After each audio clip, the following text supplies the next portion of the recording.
Okay, ఇప్పుడు ఈరోజు మనకి వందే మాతరం వచ్చి 150 సంవత్సరాలు పూర్తయింది.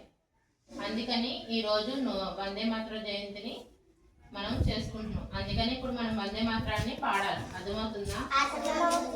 మరి మరి ఈ రోజు మనం వందే మాతరం అంటున్నాం కదా, అసలు వందే మాతరం ఏంటిది? జాతీయ గేయమా గీతమా? జాతీయ గేయం. మరి జాతీయ గేయాన్ని రచించింది ఎవరు?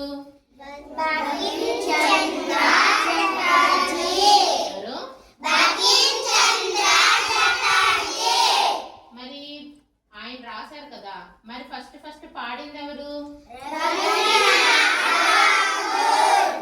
ఏ సంవత్సరంలో పాడారంట?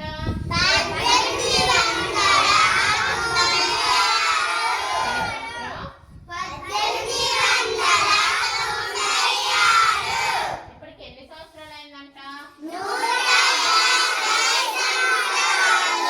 ఎన్ని సంవత్సరాలు? ఓకే, మనం ఇప్పుడు అందరము వందే మాతర గేయాన్ని ఆలపిద్దాం. ఓకేనా? వందే మాతర గేయాన్ని ఆలపిద్దాం.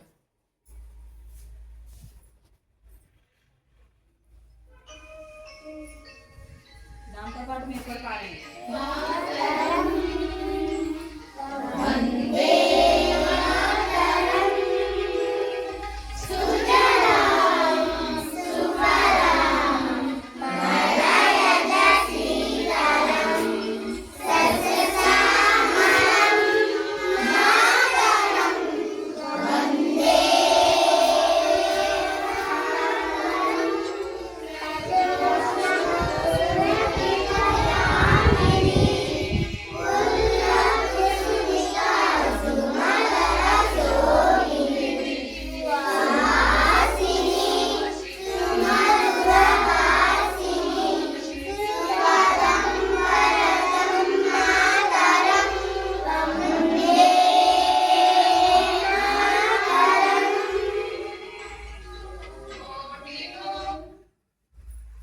ఓకే, అందరూ